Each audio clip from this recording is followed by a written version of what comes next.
Hi everybody, welcome to Oxford News This Week. I'm Terry Stiles and I am with the one and only Jim Hughes. How are you? What's going on this week? Well, this week in Oxford News, we're doing casual news this week. Thanks to Fish, though, school is going to be less taxing. We're quite happy about that. Oxford class of 1972, an announcement for you in this newscast, and the COVID numbers are in. All that and more. The Oxford News begins right now.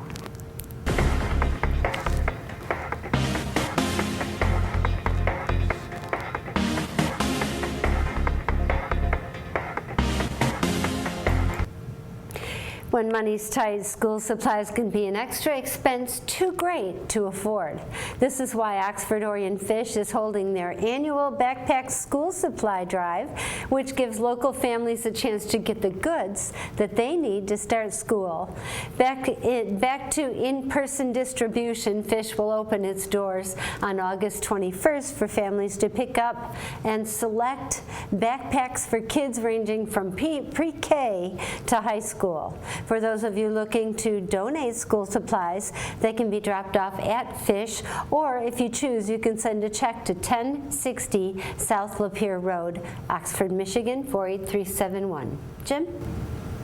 Attention all graduates of the Oxford High School class of 1972. Your class is currently meeting to plan its 50-year reunion. Yes, 50. Can you believe it? The next meeting will be held on August 21st, Saturday. That'll be right at Collier Lanes. Be there at 2 p.m. if you'd like some input about the upcoming reunion, Terry. Sounds fun. With the M24 project complete, MDOT will begin resurfacing the detour route used during the M24 construction last summer. The detour route ran from East Drainer at its south end to Oxford Lake Drive, Gillespie Street, north to Oxford Road, and ended at Ray Road. Road workers will leave one lane open where work is being done, with flaggers controlling the traffic flow. The route is expected to be fully repaved by August 17th. Keep your fingers crossed. Jim? This is the 69th week the Oxford Leader is reporting local COVID numbers, and the area saw an increase in total cases. No COVID-related deaths, though. According to the Oakland County, Leonard and Oxford saw 2,749 cases total last week, and this week they saw 2,766 cases. The 48367 zip code had a total of 372 cases with 11 deaths in the last month. 48371 saw a total of 143 cases, 2 deaths in the past month. Also 48371, I have to imagine this is Township and Village, had 2,252 cases with a total of 22 deaths in the past month. Those are the COVID numbers as they stand now. Terry? Volunteers from General Motors gathered at K9 Stray Rescue League to help finish a new enrichment space last month for those doggos. They replaced sections of the kennels and expanded space in the lower open air area, filling it with pea gravel for the dogs to run on. The space also includes mind-working games for those doggos. Prior work included fencing off the area with labor and supplies being donated by Ashby Fencing Equestrian Solutions.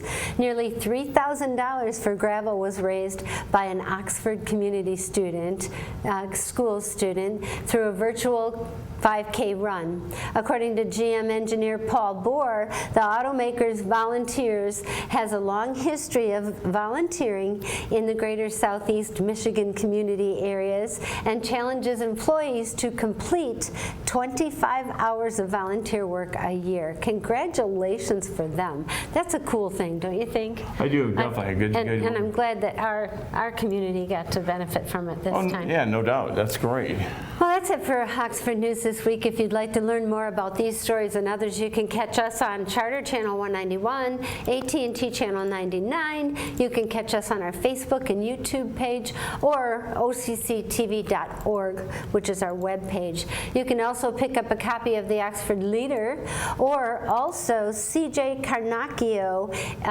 posts a lot of stuff going on the Facebook page for Charter Township of Oxford. Oh, yeah, exactly. He does. Yeah, it's pretty cool. He updates that daily. Oh, that's good. I think so. I mean, if you want to keep in touch, that's great. I would be stepping out with Terry now, but guess what? I've been tapped to do sports for a bit until we find somebody that can do. Everybody that's done sports, they've gone on and done something good, big. That's true. I think we're going to try to get Teddy back from the Oxford Leader. We're going to try? I don't think that's going to happen till fall season. Oh, okay. So you might So I get be all the stuck with interim. me for a while. I get all the interim stuff. Okay. Yes, you do. So I'll be back in just a minute to do some sports. Terry is going to be on her way out, I guess. So I'll see you next week. Is right. it next week I'm going to see you? Hopefully, one more week at least. Okay, no problem. I didn't retire yet. She hasn't retired. See you It is our birthday week too. Happy birthday. Oh, happy birthday. And thank you so much. Well, I'll be back in a moment with sports. Stay right where you're at. You're watching Oxford News This Week. Bye-bye. Every year, distracted drivers are responsible for nearly 2.5 million car crashes. The National Safety Council reports cell phone use while driving leads to 1.6 million crashes. The NSC reports 1 out of every 4 car accidents in the United States is caused by texting and driving. Texting or reading text takes your eyes off the road for at least 5 seconds. How you doing, ma'am? So if you were traveling at 55 miles per hour, you're essentially driving the length of an entire football field blindfolded. Once a driver has been distracted, it takes only 3 seconds for a car crash to occur.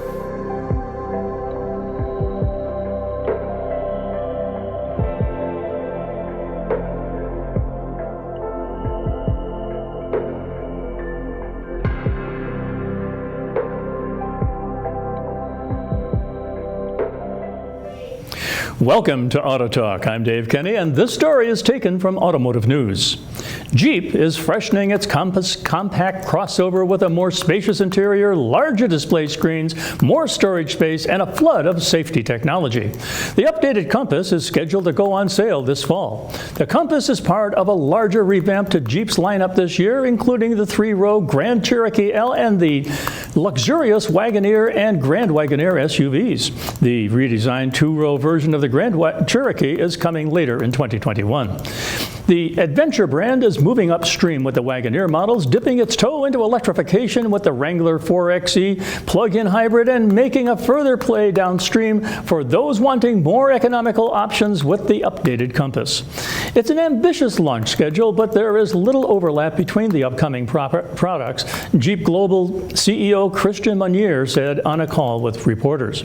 Jim Morrison, Jeep's North America Vice President, called the Jeep slate a product guy's dream. It's extremely fun to have that incredible cadence of the Wrangler 4xe, Wrangler Rubicon 392, and then the Grand Cherokee and Grand Wagoneer, and then the 4xe Grand Cherokee, Morrison said. The reworked Compass already has debuted in most regions. It starts at $26,490, including shipping for the base 4x2 Sport model and $500 more for the outgoing version. Than the outgoing version, that is. The top limited and Trailhawk trims, which only come in 4x4, are priced identically at $32,890 with shipping. The latest Compass features the Uconnect 5 infotainment system, which can be accessed on the crossover's standard 8.4-inch touchscreen or optional 10.1-inch high-definition display. Uconnect 5 runs on an Android-based operating system and has processing speeds 5 times faster than those of its predecessor. It enables 2 Bluetooth phones to connect simultaneously, aiding those who carry multiple phones and allowing passengers to interact with the system in addition to the driver. The 2022 Compass's horizontal interior is emphasized by a gloss black center stack topped by either an 8.4-inch or 10.1-inch shown a high-definition touchscreen. The 10.1-inch touchscreen, standard on the Latitude LX Trailhawk and limited models, is encapsulated in bonded glass lens. The limited and Trailhawk trims are available have an available 10.25-inch frameless digital cluster that's among the largest in the segment. The 2 top trims and a available high-altitude package will offer highway driving assist technology that combines lane centering and adaptive cruise control, but the feature won't be available immediately. It requires the driver's hands on the wheel and eyes on the road. Advanced safety features such as full-speed collision warning with active brake and pedestrian cyclist detection, active active lane management with lane departure warning and lane keep assist, and blind spot monitoring with rear cross path detection are now standard across all trim levels. The reimagined interior offers a wireless charging pad and heated rear seats for the first time. Well, that's it for this edition of Auto Talk. I'm Dave Kenny, and we'll be right back. Come on, move. Of course, there aren't any spots.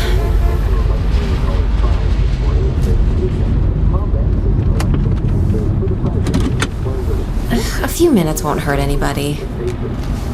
Thanks, Grandma.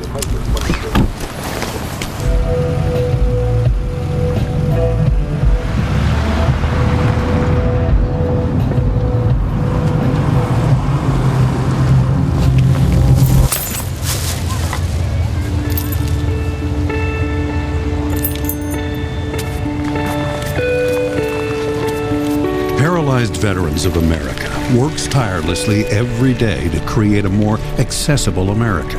Let's leave the accessible spaces to the people who actually need them. Whatever the reason, excuses don't excuse. Join PVA and be part of the solution. Honor the spot. Welcome back to Oxford News this week. Yes, sports getting underway as we enter the fall. Oxford High School's 2021-22 academic year is still 4 weeks away, but the basketball teams actually already know their Michigan High School Athletic Association district assignments for the upcoming winter season. Steve Laidlaw's boys program was placed in District Number 4 at Davison High School, where they will be joined by the host Cardinals, Flint Kearsley Hornets, Grand Blanc Bobcats, and Lapeer Lightning. Almost sounds like they're going back to the FML. Girls basketball will see the same assignment. Rachel Breyer's girls program with the Wildcats voyaging to Davison, paired with the Cardinals, Flint Kearsley, Grand Blanc, and Lapeer. Breyer's girls team took a step forward in 2021, ending their year at 9-5 and 7-3 in the OAA Blue. Last season's team also was sent to the Genesee County for postseason play at Grand Blanc. Oxford is tasked with the replacing of their two leading scorers from the year ago as Mackenzie Mackey. One thing to know, if you are going to be an athlete in the Oxford system, you're going to want to pay attention to this, or at least log on their website. Oxford does have some new registration rules. It's called Apprise Forms and Rules for Pre-Physicals. Students must enroll on the Apprise website before starting school as a freshman before being allowed to try out for any sport. Do not wait to the last minute. They're encouraging that you log on as soon as you can. This will cause the student to miss a tryout if you don't do this correctly.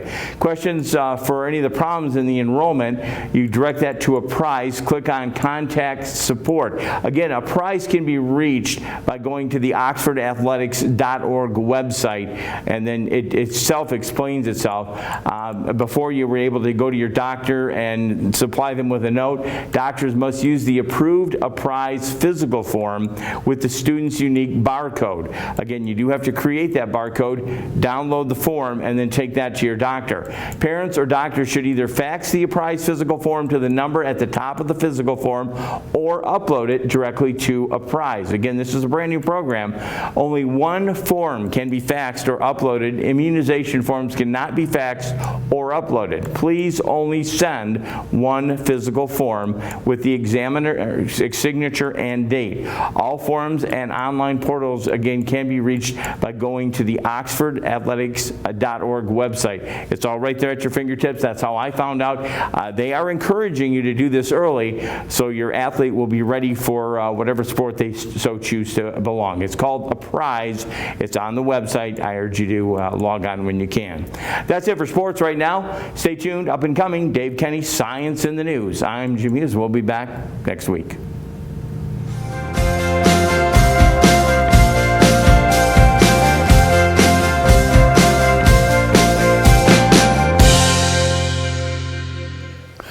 Welcome to Science in the News. I'm Dave Kenny, and this story is taken from New Scientist.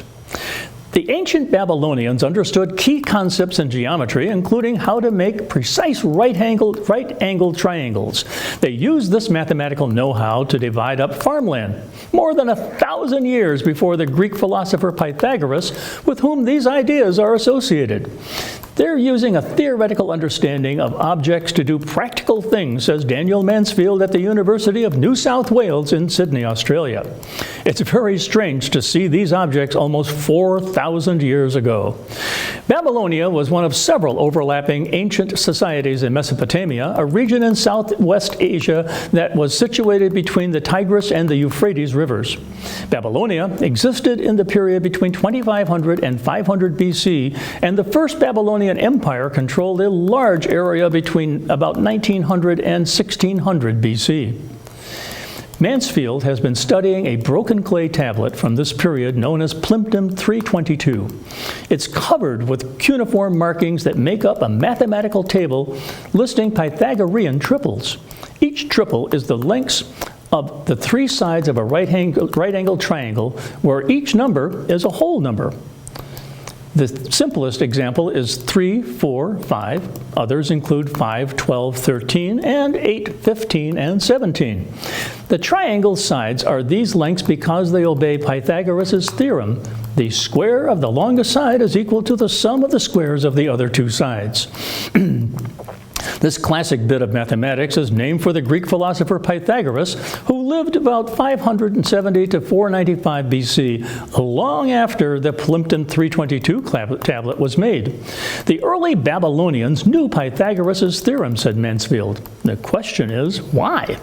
Mansfield thinks he has found the answer.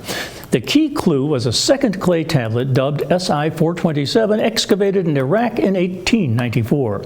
Mansfield tracked it down to the Istanbul Archaeological Museums. SI 427 was a surveyor's tablet used to make the calculations necessary to fairly share out a plot of land by dividing it into rectangles. The rectangles are always a bit wonky because they're just approximate, said Mansfield, but SI 427 is different. The rectangles are perfect, he says. The surveyor achieved this by using Pythagorean triples. Even the shapes of these tablets tell a story, said Mansfield. SI 427 is a hand tablet. Someone's picked up a piece of clay, stuck it in their hand, and wrote it while surveying a field. In contrast, Plimpton 322 seems to be a more academic text, a systematic investigation of Pythagorean triples, perhaps inspired by the difficulties surveyors had. Someone's got a huge slab of clay and squashed it flat while sitting at a desk, he says. And that tablet requires no batteries. Well, that's it for Science in the News. I'm Dave Kenny.